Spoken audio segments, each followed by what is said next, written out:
Bienvenidos a una nueva edición, un nuevo podcast de ¿Quién es? Hoy me visita Marcelo Peretta. Marcelo lo entrevisto hace muchos años desde mi programa, desde el arranque, y hoy lo quiero entrevistar desde otro aspecto, que es desde su aspecto personal para llegar a ser este candidato en la ciudad de Buenos Aires. Marcelo, bienvenido a ¿Quién es? Hola, Maxi. Gracias por la invitación, gracias por este mano a mano. Sos un periodista que yo respeto mucho, así que me siento halagado que me entrevistes. Gracias. ¿Quién es Marcelo Peretta? Marcelo Peretta es un farmacéutico, magíster en farmacia, doctor de la Universidad de Buenos Aires, en alguna vida un estudioso del mundo de los medicamentos, de los fármacos, pero que tiene muchas inquietudes desde chico, te diría, Maxi. Yo fui consejero estudiantil, fue secretario del centro de estudiantes en la universidad. Siempre me pareció que había que participar para cambiar las cosas, ¿cierto? ¿Fuiste decano también? Decano ya más grande, ¿no es cierto? Ya graduado, ¿no es cierto? En una universidad privada que todavía funciona, de farmacia y bioquímica de la Universidad Maimónides. O sea que, y después me devine de grande sindicalista, o sea, es como que de chico fui más bien militante de la educación universitaria o de la política universitaria.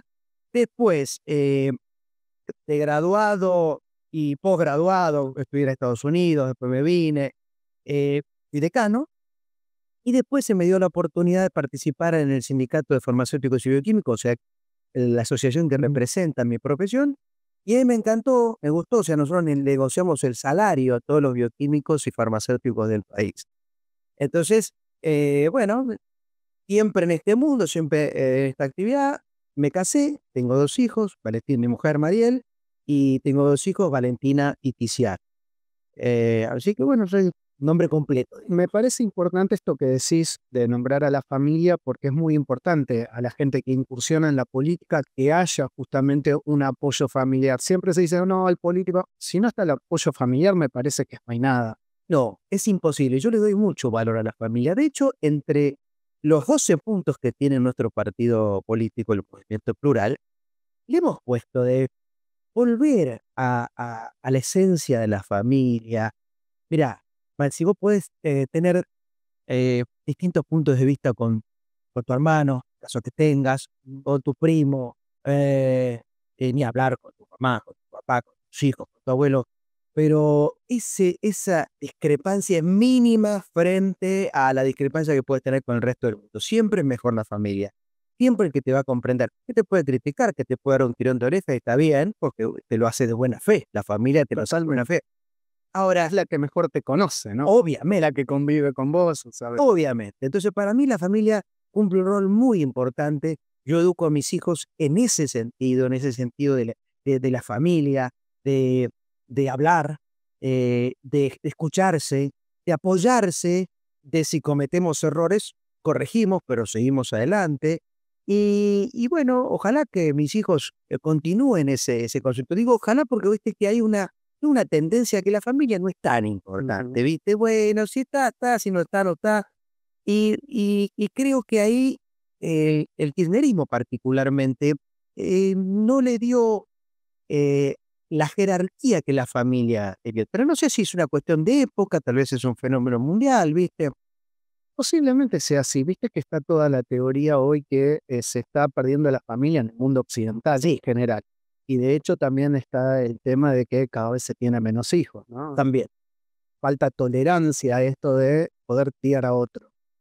Y sí, exactamente. Tener un hijo es todo un desafío, es cierto. Vos sos padre desde el primer segundo que tu mujer quedó embarazada hasta que vos te fuiste de la vida. O sea, y por más que tu hijo sea grande, vos seguís siendo el padre. Y ese es un concepto que hay que tener. A veces no se tiene ese concepto, bueno, sí, tengo hijos, pero bueno, la veo, están con la madre, están con el padre. Bueno, y eso ha hecho que se ha criado una generación, a veces dicen, viste, de cristal, o que no está preparada y fortalecida para enfrentar los desafíos de la vida, que a veces le hacen un bullying en la escuela, te diría un pequeño bullying, ¿no? El bullying que ya es, digamos, cuestionable y reprochable. A todos de chicos nos han cargado, ¿no? A mí como apellido, imagínate, sabés las barbaridades que me ha dicho, todo. Pero eso nos ha fortalecido, exacto, eso nos ha fortalecido en la vida, pero yo noto a veces los chicos tan jóvenes y bueno, no se deprimen, o tan eufóricos por poco o deprimidos por poco también. Entonces, creo que de la política tenemos que reivindicar esto. Creo que, bueno, uno de los pocos presidentes que está volviendo al concepto de familia, de religión, cualquiera sea, es Donald Trump. Y en eso, digamos, es un hombre que yo miro, sigo, evalúo, también en la economía, como él quiere volver a la cultura del esfuerzo y del trabajo y la producción, porque es la única manera de salir. Es decir, como todo, ¿no es cierto? Vos te levantás temprano, estudias los temas, yo lo mismo, tengo que estudiar en mi área lo que corresponde para defender a mis representados o lo que sea en mi actividad. Así, no se logran las cosas sin esfuerzo. Este cositortismo, no sé si existe esa palabra, ¿viste? Entonces, todo es rápido. Todo es rápido, pones 2, sacás 4, no, invertí, traeme más invitados y vas a tener tal beneficio. Eso no es productivo. Y después termina mal, y de alguna manera nuestro país está atravesado por eso.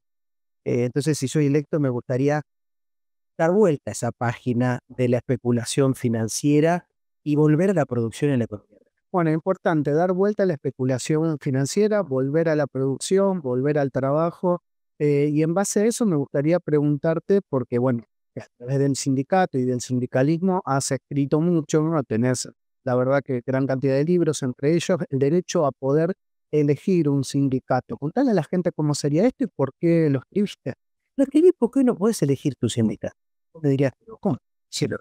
Y no, te imponen un sindicato de una determinada actividad, no hay competencia. Yo escribí este libro para mejorar el sindicalismo, porque a veces te dicen, no, pero Marcelo, vos cuestionás al sindicalismo, querés que desaparezca el sindicalismo. Todo lo contrario, yo quiero un sindicalismo más potente, porque si hoy tenemos 8 millones de trabajadores no registrados, esos son 8 millones que necesitan un buen sindicalismo, ¿no es cierto? Pero está claro que el sindicalismo clásico no los representa, ¿no es cierto?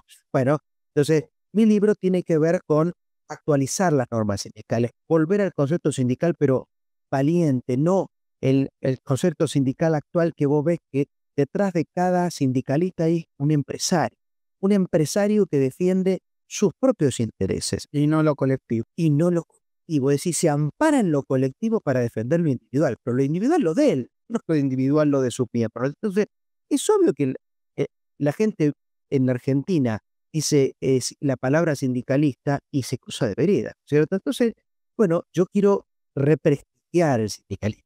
El otro es un sindicato chico, obviamente, comparado con los grandes sindicatos de la Argentina, pero pretende dar un mensaje distinto, actualizar sus convenios, tener prácticas cordiales, firmes, porque no quiere decir que vos que seas cordial no seas firme, ¿cierto? Porque es cierto que el empleador abusa. Más, mira, el sector de los medicamentos, que tenemos mucho para hablar, son durísimos, no te regalan nada, ¿no es cierto? Pero bueno, yo creo que uno tiene que tener prácticas que sean acordes a la ley y también uno estar preparado. Yo creo que el nuevo sindicalismo tiene que estar preparado, tiene que educarse, tiene que capacitarse para ejercer algo que mis compañeros no comparten. ¿Esto te trajo lío con el resto de los compañeros? Es decir, estoy hablando del resto de los sindicatos. ¿Cuál es tu relación? ¿La tenés, no la tenés? Tengo relación con ellos, por supuesto que me critican, algunos me felicitan, otros están conmigo, otros hemos hecho organización de, digamos, sindicatos chicos, mencionado de alguna manera, no sé, por flaco, el sindicalismo nos dice. Pero claro, cuando vos escuchás a los grandes del sindicalismo, muy poderosos, pones Se sientan a negociar de otra manera. Con el poder, está claro. se sientan a negociar con el poder de Estado, que participan de la política activamente, que influyen sobre los jueces. O sea que es muy difícil que un político o un juez o un empleador le haga caso a un sindicato chiquito como el nuestro frente a los otros sindicatos grandes, gigantes, más conocidos de la Argentina.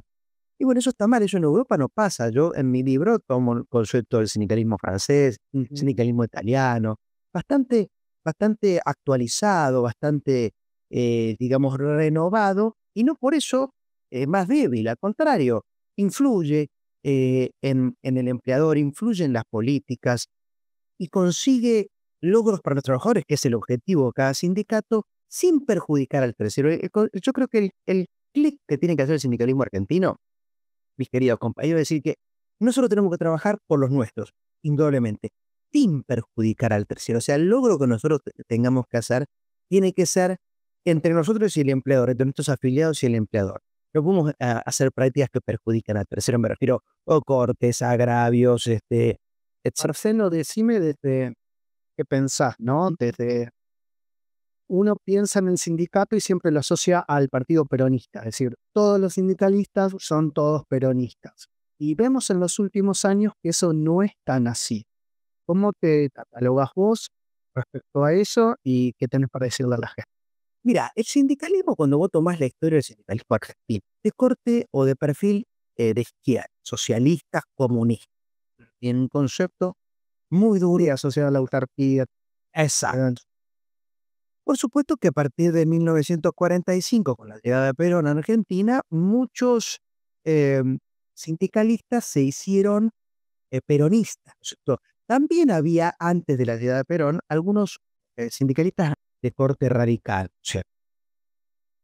Minoría, pero había, ¿no es cierto? Pero el poder estaba en la izquierda. Después del 45, el poder del sindicalismo vino el peronismo, ¿cierto? Y sigue hasta hoy manteniéndose, ojo, con sus vaivenes, porque el peronismo, y más con la última elección de la provincia de Buenos Aires, vos lo ves, que cuando tiene que ser de derecha, cuando tiene que ser de centro, y cuando tiene que ser de izquierda, o sea, se pone el traje que crea conveniente para el momento que crea conveniente. Y yo te diría, con el advenimiento de los 90 y ahora con el milenismo, aparecieron también algunos sindicalistas liberales, si se quieren, que quieren, entre los cuales me incluyo, que quieren ponerle techo a la cuota social. Bueno, puedes tener una cuota social de 6, 7, 8% que le sacás al trabajo. No, y además me parece, con esto que me contaste previamente, que es interesante el dividir entre grandes empresas, las medianas y las pequeñas, que indudablemente no pueden contribuir de la misma manera. Eso va a existir. Vos no podés firmar un convenio para Volkswagen el mismo convenio que para Una pyme de 5 empleados. exactamente, que un taller, digamos, mecánico en el interior de Córdoba. Es obvio que son volúmenes y dimensiones. Entonces, ¿qué propongo cuando digo modernizar los convenios? No es lo mismo el costo de vida en la ciudad autónoma de Buenos Aires, obviamente, en la Patagonia, que es más cara, o en el norte del país, que es más barato. Entonces, bueno, hay que tener en cuenta eso. Pero claro, cuando yo hablo con mis compañeros sindicalistas, digo, oye, el modelo sindical está quebrado. Tú tenés 8 millones de trabajadores en eso. Si vos tenés los Rappi, los personal del delivery, los trabajadores del delivery, los repartidores, para que se entienda, sin sindicato, bueno, hagamos una mejora. Pero esto es con sindicalismo. Yo siempre consideré que te veo liberal. Sí, en algunas cosas, ya se puede decir que sos peronista liberal o Sí, liberal peronista. ¿Cómo te autodefinirías? un liberal peronista, ¿por qué? Porque el liberal, ¿qué quiere el libre mercado? La competencia. Pero el peronista entiende que vos no podés dejar al 90% de la sociedad en el barro, solamente 10% se destaca. Porque inclusive, como dice el dicho, nadie se realiza en una sociedad que no se realiza. O sea que te va bien a vos, pero vos ves que al lado tuyo todo el mundo le va mal, vos mismo te No te vas a hacer con... piensas. O sea, por supuesto que le dio derechos y leyes que lo obligó. No les dijo, vos tenés derecho, te lo doy, toma. Ese fue el gran error que se cometió décadas después. Pero ese principio de decir, vos tenés derecho, pero tenés que levantar, tenés que ir a trabajar. Bueno, entonces ahí esa es mi mezcla, te diría yo, en donde quiero competencia, quiero producir, quiero trabajar, eh, pero quiero que tener un piso mínimo para todo el colectivo que representa.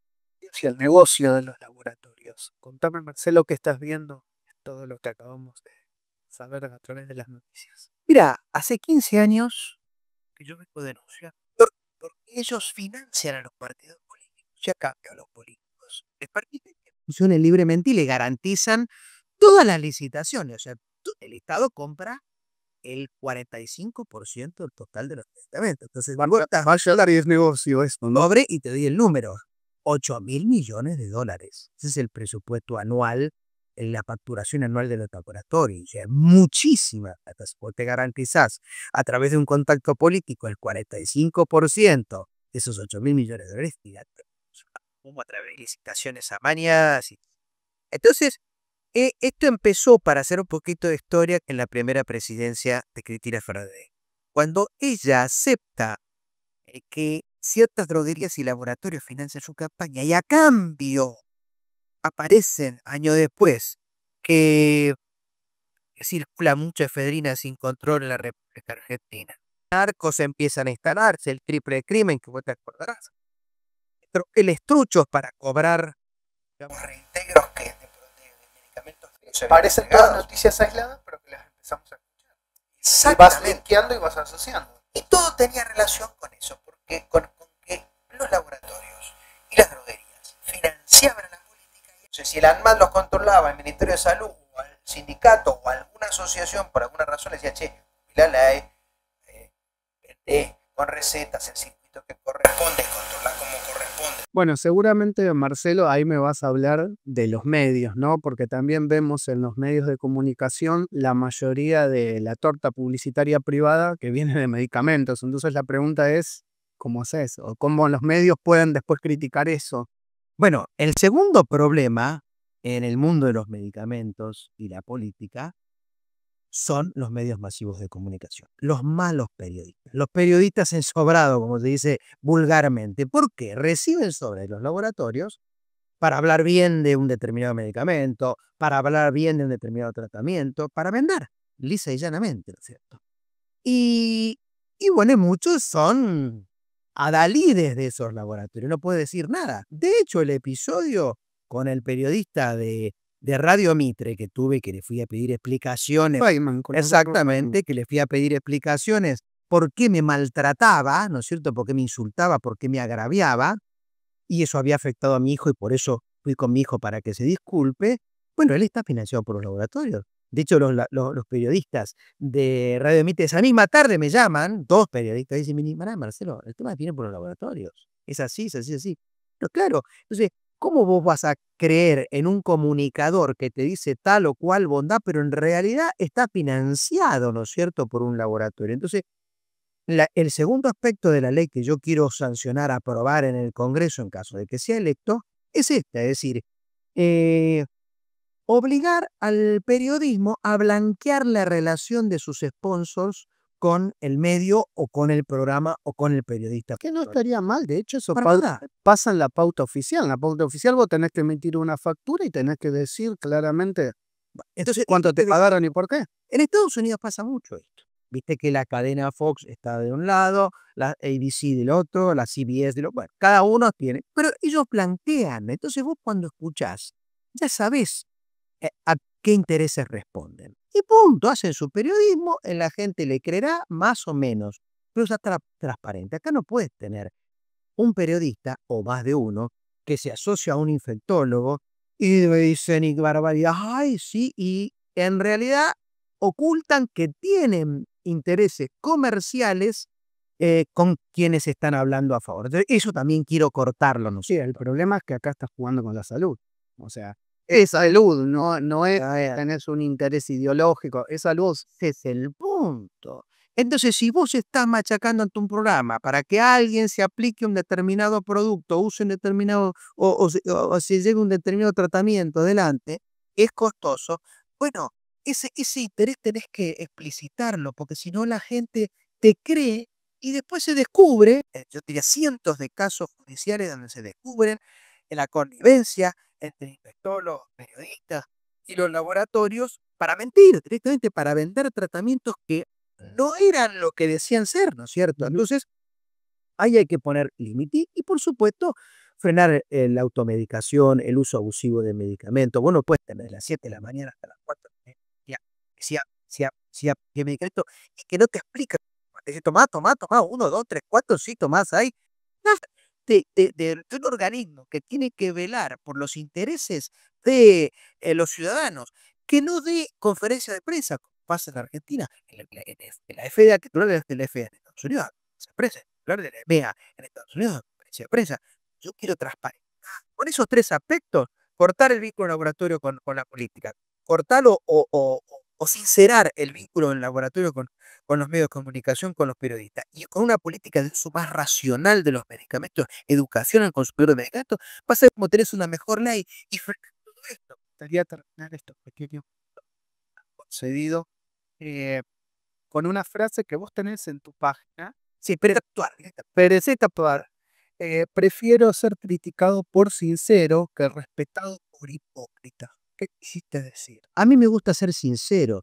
Yo digo mi verdad, que no es la verdad. Es mi verdad, es mi forma de vida, es mi estilo de hablar y decir mi punto de vista. Me he preparado, tengo estudios, trabajo desde que soy muy chico y seguiré trabajando hasta que sea grande porque me gusta trabajar, aparte de eso me mantiene saludable. Entonces, si tengo que decir algo, lo digo, y la política necesita este tipo de personas sinceras, no agraviantes. Digo porque eso a veces decir, sí, pero al presidente también le decían que era sincero, que esto... Sí, pero el presidente a veces se pasó de rosca cuando maltrató a los jubilados, maltrató a los discapacitados. No, no, sincero no quiere decir irrespetuoso. Yo soy firme en mis convicciones, pero yo no te voy a faltar el respeto a vos. Eso no, bueno, eso es otra cosa, ¿no es cierto? Bueno, y entonces creo que si la política, o si llevamos al Congreso gente que esté preparada, que no tenga que necesitar 10 asesores para que le digan qué decir, cómo decirlo, que le escriban las leyes, que le digan cómo se tiene que vestir, no, es porque no está preparado. Eso es un mal diputado, eso es un mal senador. A mí no, yo sé escribir, sé hablar, no necesito asesores. Es más, voy a proponer reducir a la mitad los asesores que tenemos los diputados en caso de que sea electo, porque tenemos que dar el mensaje, Maxi, que la gente está sufriendo y por lo menos suframos algo los políticos que digamos, tenemos que legislar por el bien común. Porque con la mitad de asesores tenemos que funcionar perfectamente bien y no con un jefe que te dice cuándo levantar la mano, cuándo das quórum, cuándo no das quórum, cuándo vas, cuándo no vas. Eso es una vergüenza. Si sos electo, vas, das quórum y de última, o apoyás una ley o la votás en contra, pero cumplís tu rol. Y yo quiero volver a esa esencia de la política, particularmente en la salud, los medicamentos, lo que hablamos al principio, una ley para conseguir más trabajo y renovar el sindicalismo. Y te digo algo para ustedes también. Quiero también reglamentar el tema de la libertad de expresión, porque hay muchos colegas tuyos, vos sos un hombre hiper respetuoso, hay muchos colegas tuyos que no lo son, y escudados bajo la libertad de expresión, maltratan, agravian, insultan, descalifican como un micrófono que es muy poderoso, que es muy potente. Entonces, eso no es libertad de expresión. Libertad de expresión, hablando de algo actual, los audios de un funcionario público, exponerlos, ¿son libertad de expresión? Sí, son libertad de expresión. Esos audios hay que emitirlos y que el dueño de los audios o que está en los audios diga, es falso el audio, no es falso, que se defienda. ¿Cuál sería la reglamentación? Entonces, porque es lo primero que van a preguntarte. Bueno, ¿A qué exactamente. estás hablando? No insultar y agraviar. Cuando vos ves que ese periodista de Mitre me decía garca, chanta, conchudo, berreta o pereta, eso no es libertad de expresión. Entonces vos no puedes estar escudado en la libertad de expresión para agraviar a una persona, ¿no es cierto? Y aparte dar derecho a réplica. No da derecho a réplica. Gran parte del gran periodismo... Eso es una obligación. Bueno, pero no la cumplen, Maxi. Entonces yo quiero una ley en donde, por supuesto que la libertad de expresión está garantizada, vivimos en democracia y nadie tiene que ocurrirse de olvidarse que la libertad de expresión está primero. Ahora, los que hacemos uso inclusive esto no solo para el periodista, los que tenemos la posibilidad de hablar en un medio, tenemos que ser respetuosos y no porque tenemos libertad de expresión, es libertad de insultar o libertad de descalificar, libertad de agraviar. No, no, no. Libertad de ser respetuoso, de decir nuestro punto de vista, sí. Libertad de agraviar e irrespetar, no. Y el derecho de réplica siempre. Si yo hablo mal de una persona o la critico, la llamo a la semana siguiente y se lo digo en la cara y él me dirá, sí, no, y discutiremos. Y ya está, se dio el derecho de réplica. Argumentará. Parece la Constitución, respetemos la Constitución, por favor. Bueno, si quieren votar a Marcelo Peretta en octubre, ahí está, lo has conocido. Él me contó quién es. ¿Vos estás dispuesto a contarme quién sos? Te espero en las diversas redes sociales.